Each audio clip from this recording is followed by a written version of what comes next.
Hello there. Welcome to this week's edition of the I Love Cambridge show. This week we have a guest by the name of Don Weimer. Don is an independent consultant with a company called Proctor Gallagher. If the name Proctor rings a bell at all, it's who I'm referring to as Bob Proctor. I'm sure a lot of you have heard of him before. He's one of the leaders in the personal development space. He's been in that business for over 70 years.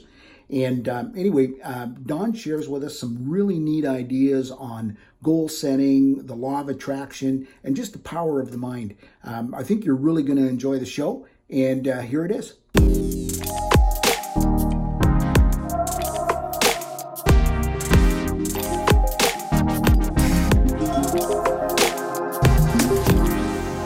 Don Weimer, Secret to Success Coaching, correct?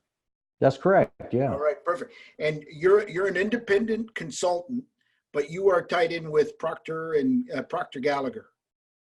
Yeah, that's right. Okay. We receive our training and coaching through Bob, but it's his business model is everybody in his company is independent and works for themselves. Okay, perfect. So tell us a little bit about yourself. I see through your bio. I went on LinkedIn a little while ago, just kind of took a look at that and just some of the stuff you shared with it. You had 30 years experience in the meat processing industry. That's a long time. It is, and you know it's funny, Walter, how that even came about. I started, I started my education in the electrical engineering field. Oh, okay. And I spent about a year doing that, and I decided this isn't for me. That's the path that my father went down, but it didn't really tickle my fancy. So I was just thumbing through a catalog from Mohawk College in Hamilton, and I came across a program called Industrial Management, and didn't really know what it would give me, but it sounded interesting. And it taught me about all aspects of manufacturing, but it was based around industrial engineering. I don't know if you're familiar with industrial engineering. But very little. Yeah, I know they make very difficult clients. Industrial engineering are those people you see on production lines with stopwatches and pads, and they Sure. document every delay or breakdown. Lots of supply chain. Yeah. Everything going on. Okay, got it. So I went through that program, and then the companies came on campus to recruit, and there was a company called Canada Packers. I don't know if you remember them from years sure ago. I do. Yeah. Yeah, they came on, and it was a guy from their R&D group that actually hired me. So I was brought into the meat industry, into a research and development role. So it had absolutely nothing to do with what I went to school for. Of course. And the most I knew about meat was when I was a student in high school. I had a job at the grocery store in the meat department, tying roast and making hamburger. But that's where my career in the meat industry started. It was quite a learning experience. And you must have loved it. You stayed in it for a long time. Yeah, I stayed with the product development, process development for 3 or 4 years, and then I learned that I had this yearning to progress, to grow, and in that end of the business, the ceiling's pretty low. So I got into manufacturing, in the manufacturing side of things, and started off as a supervisor in Canada Packers gelatin plant. And if you don't know how gelatin's made, you probably don't want to. Okay. But yeah, and from there I left Canada Packers right around the time that Maple Leaf Foods bought it, and moved out this way to join Schneider's. Okay. That was probably the best move I made. Schneider's a phenomenal company to work for. And early days, I progressed very rapidly. I was actually the youngest production manager in Schneider's history at that time. Wow. So I was a young guy with dipped from like straight out of the competitions area into the Schneider's. And I was, if you probably know a bunch of people who worked at Schneider's. A lot of people I've lived in the community all my life, so yeah, for sure. Yeah. So there's generations of family members working there, and there's like this pecking order. If you put in your time here, you'll become a supervisor or a production manager or whatnot. And here I was 6 months into that company, and I got this coveted production manager role. And I learned, I watched my father progress in his career, and he taught me some really great lessons on how to treat people and how to develop cultures. And I'll tell you, I was able to work with people and transform all the areas I was responsible for into, top results. We over 25 years of managing groups, we were able to reduce costs by over $250 million. That's impressive. And, yeah, thanks. It came with a downside, because now they wanted to send me to all the plants that weren't doing so well. So. Yeah. So you were almost like the hatchet man. I was, and you know what, Walter, that was that reputation followed me around too. Oh yes. I think the last plant that I worked at for that company, there was a salaried staff of 32 reporting to me, and I ended up within 6 months eliminating 18 of those positions. Oh, wow. Yeah, and kind of just starting from scratch. But that's what I knew how to do, was to change cultures. Yep. And I'll tell you, it was right around that time that I started studying Bob Proctor's material. And there were some things going on in our personal life with our daughter and whatnot, and trying to figure out how we could help this young girl get a better mindset. So this material actually, it did two things for me. It helped us get our daughter turned around, but it also taught me that I didn't really need to be terminating a bunch of people. Right on. Okay. Very good. So, I mean, I've been through the program myself, so I hold it in high regard, and I think it's great that you've decided to go down this path. So, what made? I mean, this is a big choice for you to obviously go from what you were comfortable with, what you were good at, and now take on a whole new aspect in terms of personal growth and coaching. So tell us a little bit about that. Yeah, it was a huge transition. It was a huge decision. It was not one that came by lightly, because I was top performer. I was high six-figure income, and to walk away, who walks away from something like that? Yes. Yeah. But you know what it was, Walter, was what I enjoyed the most about my job over the years. It was actually recognizing potential in people and coaching and developing them to achieve more. I actually just got an email from a young lady, I don't know, about 3-4 weeks ago. I worked with her at the Schneider's plant in Kitchener. She was a slicer operator, and I saw some potential and promoted her to assistant supervisor, then to supervisor. And she followed me to a plant that I went to, and she took on some roles that not too many people wanted on the night shift. And she just was awarded the plant manager position. So to see somebody come off a slicer job to a plant manager role, that's what kind of jazzed me about that job, was recognizing potential and pushing, encouraging these people. But managing a facility of that size, some of the plants that I managed had 800 plus employees in them. So there's a lot of headaches that go along with that day-to-day stuff. I bet. Worrying about wastewater and the environmental stuff, and you have 100 balls in the air. But it was the one thing that I enjoyed the most, was developing teams and people and creating cultures. So when I started studying this material, and it had such a profound impact, not only on our life at home, but on myself personally. I'll share with you that on the professional side, I was very successful. I didn't have any problems progressing. I was confident. I knew what I was doing. On the personal side, I struggled. I had a bad temper. I didn't think very highly of myself on a personal side. And as I studied and learned who I was, all that changed. And I thought, you know what, this is probably a gift to me, to learn how to recognize things in myself and translate that into helping others. And I thought, what I love about my job as an operations manager, coaching and developing, if I could take that to the next level and help people not only in their careers, but in their personal lives, that's what I want to do for the rest of my life. Yeah, no, I mean, hey, it's a noble cause, that's for sure. So, I mean, being somewhat familiar with the material, what would you say, when you start sort of working with somebody, what do you figure are the, maybe the top obstacles, or maybe the top two or three obstacles that if you could only get them past this, then we're on our way. That's a good question, Walter. And when I think back, when I studied this material, the TIR material, I couldn't come up with a goal. It used to drive me crazy. And I kept wondering why. And the fellow who mentored me through it, Doug, he said, don't worry about it. It'll come. And what I've learned, because when I sit down and talk to people, discovery sessions and whatnot, at least half of the people cannot articulate a goal.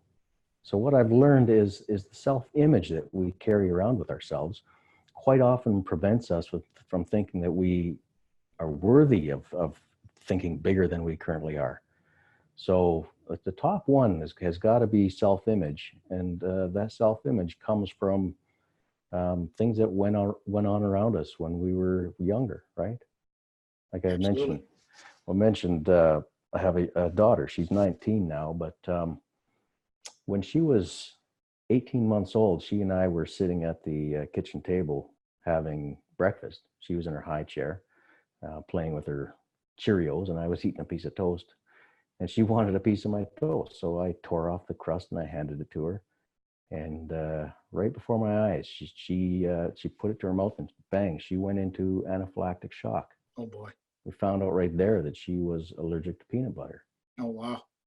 So you think life is going to be carefree, you have a nice young child and bright days ahead, but going through that process, it was life-changing. It changed everything about the way we were raising our daughter, because kids at that age, peanut butter is a staple in most households. Yeah. And daycares and play days and birthday parties and all that kind of thing. You turn out to be a parent that is constantly hovering. You're worried about your child. And when a kid is, I don't know, before the age of 7 or 8 years old, they haven't really got a conscious mind to filter out or to process what's going on around them. And so what she was internalizing was, I'm different. I'm different from all these kids. It wasn't my parents love me so much that they're protecting me. I'm different. And these are just stories that people just kind of automatically make up, and they interpret them as being real when they're not, right? No, exactly. Yeah. And I mentioned that I struggled on the personal side. And that stems back to when I was a child. My parents would send us off to our grandparents' place in the Okanagan. Beautiful place to spend your summers as a child in the Okanagan Valley. That does not suck. That's for sure. No, and it was beautiful. But my grandmother had married this fella. My step-grandfather. He was very abusive to me, mentally. And that led to a self-image developing of myself on the personal side that I too had didn't deserve a lot of things that a lot of other people deserved. And that I carried that with me unknowingly for the first 50 years of my life. And again, when you start to recognize that you have these limiting beliefs in yourself that just are not true, it's incredible how they hold you back from either happiness or success. And I get it. So it sounds to me like step one is almost like trying to clear the canvas so somebody can, paint the picture that they want in their life. That's metaphorically speaking, of course. Oh, that's a great analogy, because when we go through this, writing is one of the biggest tools that we use. And if you sat down at your computer and typed it out, it doesn't have the same effect. But when you talk about painting a canvas, that's exactly what we do when we start to write out our current situation and write out the situation that we would like it to be. We are actually painting a picture, because Walter, you're aware of this, but we think in pictures, right? Yep, absolutely. For sure. So tell us a little bit about the TIR program itself. So when, let's say somebody gets enrolled in the program, where does it start? Where do they, what kind of timeline commitments are they looking at? And what kind of results can people sort of expect to get? Well, the program itself is intended to be studied over a 6-month period, Okay. and there's 12 modules that you work through, and you basically spend 2 weeks on each one. And the way it is laid out, you can study. You could actually literally start on any one of these modules, but if you start from 1 to 12, it starts off with allowing you to set goals. Okay. Now, a lot of people don't realize that goals aren't just to get things. Goals are designed to help you grow. Okay. You should literally be a different person when you achieve your goal when you started it, and that in itself is a growth thing. I don't. What is it? Maxwell Maltz. I don't. You've probably read Psycho Yep. Cybernetics. Psycho Right? Cybernetics. Great book. Awesome book. I read that book every day. But Maxwell Maltz, the author of that book, he states that man is functionally like a bicycle. If we are not moving forward towards something, we lose equilibrium in our life. We don't have balance. You fall over. Yeah. So that is the main part, like the introduction to the program is goal setting. Now, when we start to get into goals, we find that we have those limiting beliefs. They start to crop up. And this is where the magic starts to happen, is identifying these beliefs that you have in yourself. And you can't just, they're basically habits that we've created, habitual ways of thinking about ourselves that we've created over years. And there's a process in replacing those with empowering beliefs. And that takes place through spaced repetition. Like that is the only way, other than a shock of some sort, which you don't want to do. Yep. So the course is so elegantly laid out. Once you identify these things, you learn how to replace them.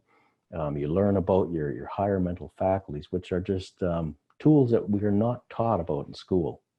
Like, I don't know if you ever had a class on imagination, or if you had a class on reasoning. I know I sure didn't. I don't recall any.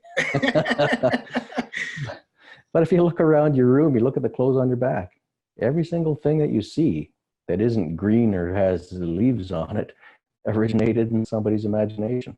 Exactly. But they don't teach us any of that stuff in school.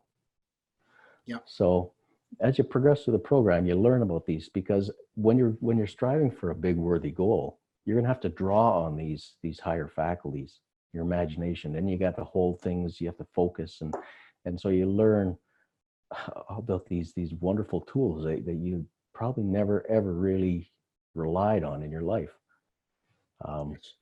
So progressing through the program, each one builds upon itself. You learn about your self-image, how to strengthen or develop a self-image that is going to. So when you set a goal, a lot of times that goal is going to cause you, should cause you growth, but you should be a different person. Now that different person is going to need a different self-image.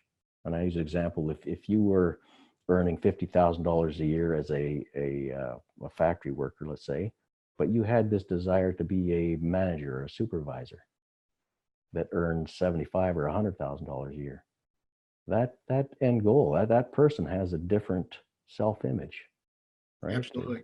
So you should start identifying those characteristics that you need to acquire and start living them, and then your goal should catch up to that self-image. And so it's quite a neat process. We teach about as I mentioned, the self-image, but leadership.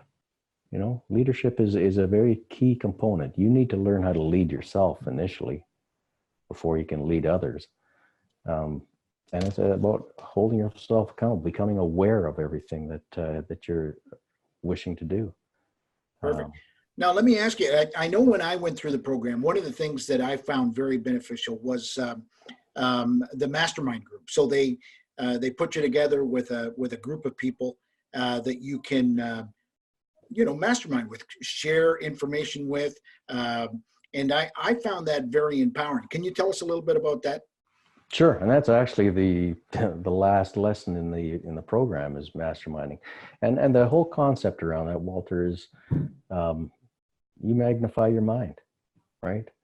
You may not know everything that you need to know, but as you get into a group of 5, 6, or 8 people, and the whole idea is supporting each other. what can you bring to the table? So if you're part of a mastermind, you don't go into it with the expectation that somebody's going to help you, because that's going to come automatically, because everybody comes to the table with the expectation, I can help you in some way. I know I can help you. Whether So it's you go in with the servant's mind is what you're saying. Exactly. Yeah. That's exactly it. And through the law of cause and effect, you're gonna reap the benefits tenfold. Yep. And sure. It's interesting that a very small percentage of the population thinks this way, and those are the people who are winning, right? What is it? Roughly 1 or 2% of the population earns 96% of all the earnings. Yeah. What do they know that we don't know? Yeah, no, for sure. No, I agree. I can't remember the percentages. I know Bob Proctor uses it. I think he says 95% of the people don't think, 3% of the people think they think, and when 2% rather die than think, or something like that. It was something like that. Yeah, I know. It's the other way around, eh? Oh, okay. I'm sorry. No, that's fine. Because that's it. It's 2% think, 3% think they think, 95 would rather die than think. Got it. Okay, got it. That's funny. Yeah, very good. So if somebody wants to get involved, one thing that I liked about the whole enrollment process was there was really not a whole lot of pressure. I know with me, I was approached by Doug, but if somebody wants to get some information about this, what I liked about TIR's approach is you guys are open to having a sit down, a talk with somebody, having a consultation, almost no obligation, and just kind of sharing some information. That's still the case, correct?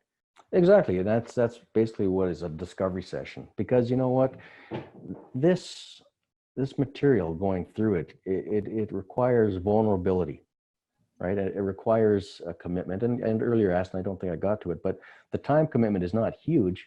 It's roughly an hour a day. Okay. And that hour is split between two like half-hour increments, and it's a repetition. So you're listening to an audio, a recording in the morning and one in the evening, and then the magic happens when you start going through the workbook. But okay. So the time commitment itself is probably rounded up to about an hour a day. So not crazy amount of time here. Not crazy, and a lot of it can be spent while you're driving around in your car. Yeah. So from there, if people are interested in doing this, or interested in achieving more, because a lot of people, it's like, is this all there is? Yes. I know life should have more to it. If you're not living in abundance, if you're not getting up and enjoying your days, you should look at changing something up. Yeah. So when I sit down with people, that's what it is. I want to find out where they are, what they want to do, and if there's a fit, because a lot of people, they may not be ready to do this kind of stuff. A lot of people, when you find yourself, it's like I said, it's not for the faint of heart. Yeah, for sure. I found it was a very interesting discovery. That's for sure. So, if somebody wants to reach out to you, how can they get a hold of you? Well, they can email me or text me. So my email address is Don Weimer, DonWeimer 2018 @gmail.com. Okay. Or they can text me at 519-588-8852.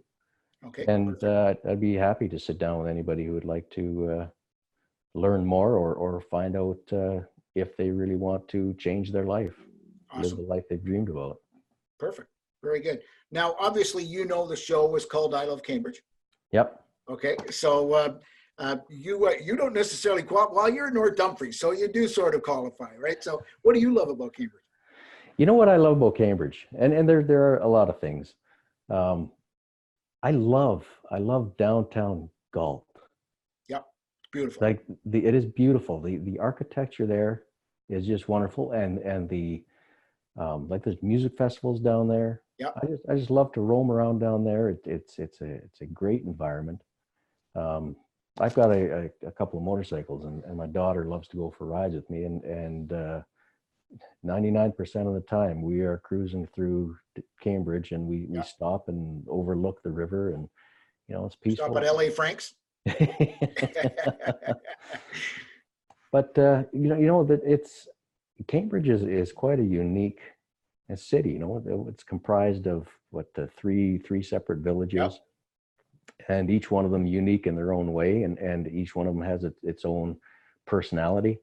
Yep. And I've always we spend a lot of time in Cambridge. I live in Ayr, North Dumfries, as you mentioned, but where do we go for groceries? Where do we eat dinner? It's always in Cambridge. Yeah. Any particular spot that you like as your favorite spot to eat? There's a lot of nice places. I'm just trying to think. On the kind of the fast food side of things, I found a place that is just outstanding. You should try it. It's called Firehouse Subs.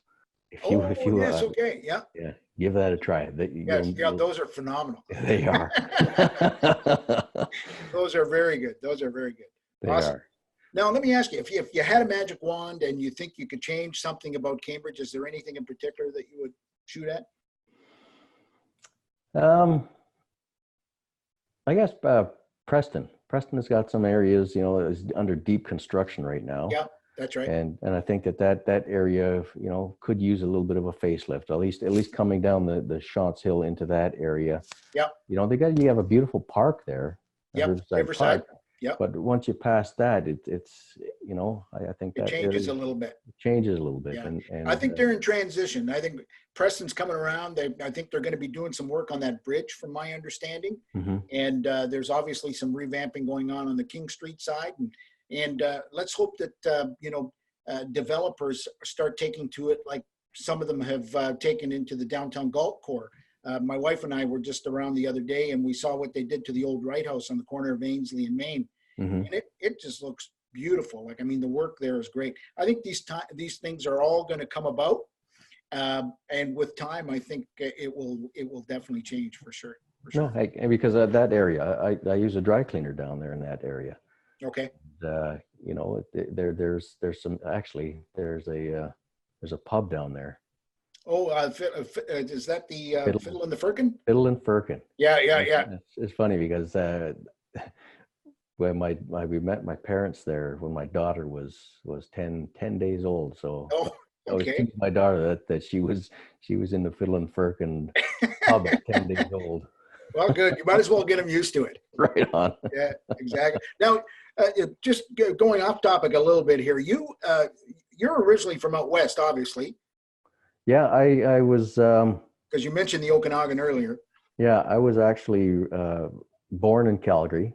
Okay. And my father worked for a large electrical company called Westinghouse. They're no longer around. I think Siemens bought them out. Yep. But every 3 years, like clockwork, we would move. So I've lived in Winnipeg. I've lived in northern BC and Prince George. But most of my youth I spent in Calgary area. Yep. And it was there that my brother and I, and this is an interesting fact that you may not be aware of, but my brother and I used to be professional bull riders. I knew that. And that's why I was leading that way, because I just think it's so interesting. Yeah.